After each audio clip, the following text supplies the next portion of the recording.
Suppose that सिर्फ एक युद्ध, कुछ हजार सैनिक और कुछ गद्दारों की साजिश, और इसका परिणाम ऐसा कि आने वाले लगभग 200 वर्षों तक भारत की राजनीति की दिशा ही बदल गई। यह था प्लासी का युद्ध 23 जून 1757। लेकिन सवाल है, क्या अंग्रेजों ने यह युद्ध अपनी सैन्य ताकत से जीता था या इसके पीछे कोई बड़ी साजिश थी? आज के वीडियो में जानेंगे प्लासी के युद्ध की पूरी कहानी बिल्कुल आसान भाषा में। 18वीं शताब्दी के मध्य में भारत में मुगल साम्राज्य कमजोर हो चुका था और अलग अलग क्षेत्रीय शक्तियां मजबूत हो रही थी। ठीक इसी समय ईस्ट इंडिया कंपनी भारत में व्यापार करने के साथ साथ राजनीतिक शक्ति हासिल करने की कोशिश भी कर रही थी। उस समय बंगाल भारत के सबसे समृद्ध क्षेत्रों में से एक था और बंगाल की गद्दी पर बैठे थे नवाब सिराजुद्दौला। 1756 ईस्वी में सिराजुद्दौला बंगाल के नवाब बने। उन्हें अंग्रेजों की बढ़ती ताकत पसंद नहीं आई थी, क्योंकि अंग्रेज बिना नवाब की अनुमति के कलकत्ता में किलेबंदी कर रहे थे और व्यापारिक विशेषाधिकार का भी दुरुपयोग कर रहे थे। सिराजुद्दौला ने इसका विरोध किया और कलकत्ता पर कब्जा कर लिया। इसके बाद अंग्रेजों ने बदला लेने की तैयारी शुरू कर दी। यहीं से कहानी में प्रवेश होता है रॉबर्ट क्लाइव का।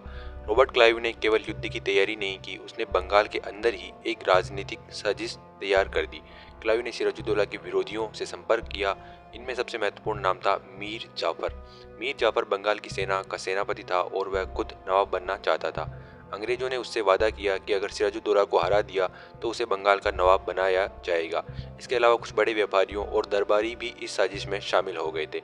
अब आता है इतिहास का वह दिन, यानी कि 23 जून 1757, प्लासी का मैदान। सिराजुद्दौला की सेना संख्या में अंग्रेजों से कई गुना बड़ी थी, लेकिन समस्या यह थी कि उसकी सेना के कुछ प्रमुख अधिकारी अंग्रेजों के साथ गुप्त समझौता कर चुके थे।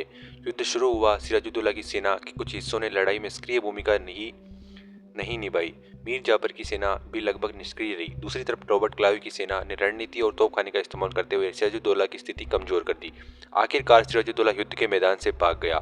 सिराजुद्दौला भागकर मुर्शिदाबाद पहुंचा, लेकिन उन्हें पकड़ लिया गया। कुछ ही समय बाद उनकी हत्या कर दी गई और अंग्रेजों के वादे के अनुसार मीर जाफर को बंगाल का नवाब बना दिया गया।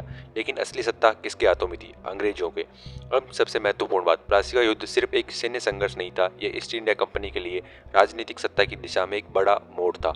मीर जाफर नवाब जरूर बने, लेकिन अंग्रेजों के प्रभाव से स्वतंत्र नहीं थे। कंपनी को भारी आर्थिक लाभ मिला और बंगाल की राजनीति में उसका प्रभाव तेजी से बढ़ गया। यही वह रास्ता था जो आगे चलकर अंग्रेजों को बंगाल के राजस्व और प्रशासन पर नियंत्रण की ओर ले गया। और कुछ ही वर्षों बाद 1764 के बक्सर के युद्ध के बाद अंग्रेजों की स्थिति और भी मजबूत होगी। 1765 में कंपनी को बंगाल, बिहार और उड़ीसा की दीवानी प्राप्त हुई, अर्थात राजस्व वसूलने का अधिकार। अब एक व्यापारिक कंपनी धीरे धीरे एक राजनीतिक और क्षेत्रीय शक्ति बन चुकी थी। तो अगर कोई पूछे प्लासी का युद्ध इतना महत्वपूर्ण क्यों था, तो याद रखिए 1757 प्लासी का युद्ध अंग्रेजों की राजनीतिक शक्ति का बड़ा विस्तार था।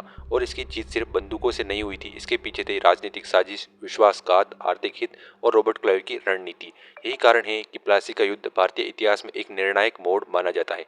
अगर आपको ऐसे ही यूपीएससी और इतिहास की कहानियां आसान भाषा में समझना पसंद है तो वीडियो को लाइक करें और चैनल को सब्सक्राइब करना मत भूलिएगा। मिलते हैं अगली वीडियो में एक और ऐतिहासिक घटना की पूरी कहानी के साथ।